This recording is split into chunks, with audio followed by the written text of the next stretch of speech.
Jeremy to come and say hi. We're not going to spend a lot of time with him because he's very busy taking care of patients.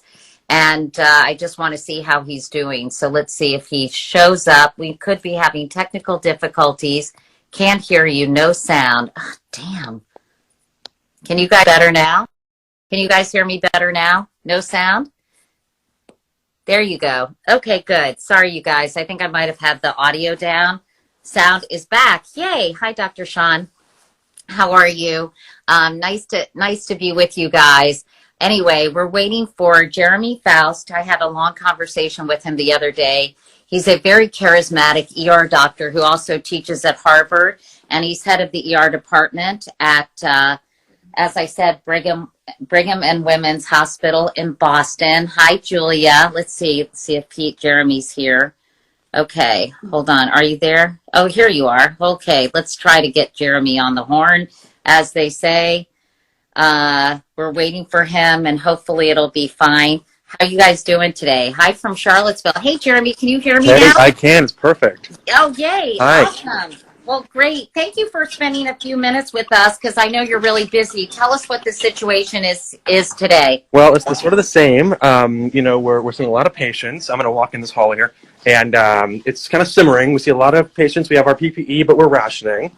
And I wanted to also introduce you to some of my colleagues. That would be great. I would love that. We'd all love to say thank you to them, Jeremy. Yeah, let me see if I can get some folks in here. This is my friend Chris Ball.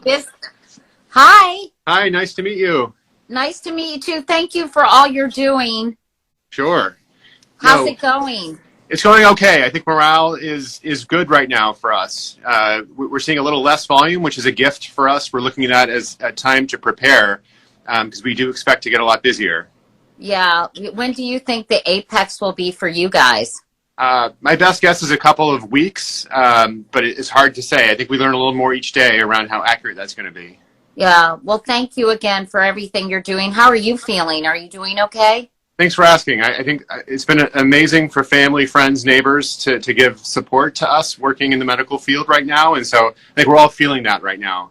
Well, if you ever felt underappreciated, I know that that you've never been more appreciated. And people, I think, around the country have, if they didn't, I've always respected the medical community so much, but I think people realize what you all do each and every day. And thank you from the bottom of our hearts. Very welcome. All right, I got some more peeps for you. I got two more. Okay. These are people who made sure I didn't get fired, and then one of my residents. So these are friends of mine. So good. This is Joshua Kozowski. Hi, Joshua. How are you? We're doing great. Are you?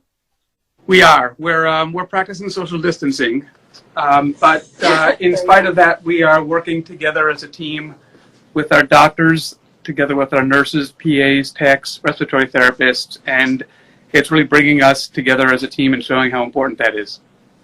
You know, Dr. Fauci said, I read somewhere that he had a glimmer of hope that some of the social distancing and the isolation and the state, shelter in place, whatever you want to call it, people staying at home, seems to be having an impact. Do you find people in Boston are really taking this seriously? I think they are.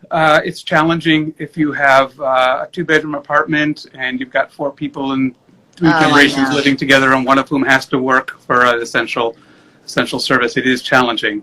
But in spite of that, I think the fact that we are seeing a very gradual peak as opposed to a sharp spike is indication that people are really taking it seriously. And are you able to mitigate the symptoms and help people? I've noticed a lot of people who are succumbing to this are older. Can you tell us some success stories, Doctor? I think we'd all like to hear some of those. Sure. Certainly older folks are the ones who are most susceptible. We're seeing young people come in with pretty bad symptoms. Most of the time, we can manage the symptoms and often can send those patients home. For our sickest patients, we support them on ventilators, and we've had success in weaning people off ventilators and getting them. That's awesome. Whoops, sorry, we just froze a little bit. Are you there? And have them come out the other end intact. Katie, it happened again. My mom called. It happened again. My mom called. This is ridiculous. Tell your mom hi. And do you guys have enough ventilators? We do. So you're lucky. We have enough ventilators for now, and we have contingency plans for additional ventilators if we need them over the next 2 weeks. That's awesome. And also, I'll let you go. Thank you so much. Hey, I want to Jeremy, meet one more person. This is the future. This is the future. Is this what cool? about? Oh, wait, hi. Hi there. This is Dr. Pribolo. But wait, yes, go ahead. Oh, well, before you introduce me to her, tell me about the bed situation. Do you guys have enough beds in your hospital? Are you having to use other facilities for additional beds? So right now we're good, and also one of the things that's really helping is the mayor's office is doing a lot of work to make sure that people like homeless people have a place to go, because isolation is the best thing because we can't have this thing spreading. So, good policy trickles down. Right now we're okay, but we're really worried that when the floodgates open, they open majorly. And so that's, as Dr. Bod, Dr. Kozowski just said, we sort of have to prepare for that. But at the moment, we're okay. Yeah, and are you using those new tests from Abbott Pharmaceuticals? No, we have in-house, right? Yeah, we have our own in-house testing here. But those rapid tests will, any more testing that's rapid is welcome because, like I said, uncertainty is the big issue, so we know where the problem is. Right, and you can isolate those people and keep them from giving it to other people. Introduce me to your other friend. Okay, this is Dr. Pribolo, Jenny Pribolo. Hi, Ms. Couric. Hi. She's a resident physician and will be an attending before you know it, and she's awesome. Aww, And it's Jenny. nice. Thank you. Jenny? Nice to meet you. Yes, Nice Jenny. to meet you, too. I see you've got your protective gear on. Do you guys have enough of that? Yes, we currently, I can't speak to the future, but for right now, we have enough protective gear. We are being very careful with our protective gear and conserving and reusing it as we can. But for right now, we're good. There's been a huge effort hospital-wide to mobilize the resources that we need. So we're doing okay. Wow, as a young doctor, as a resident, I mean, Jenny, are you thinking, holy, what am I getting myself into? Excuse my French, everyone. Well, it's what we all signed up for. We're actually getting to fulfill our mission, which is to help people at their time of greatest need. So I know it's really special for me and for other doctors who are, working on the front lines. This is why we were trained. This is it.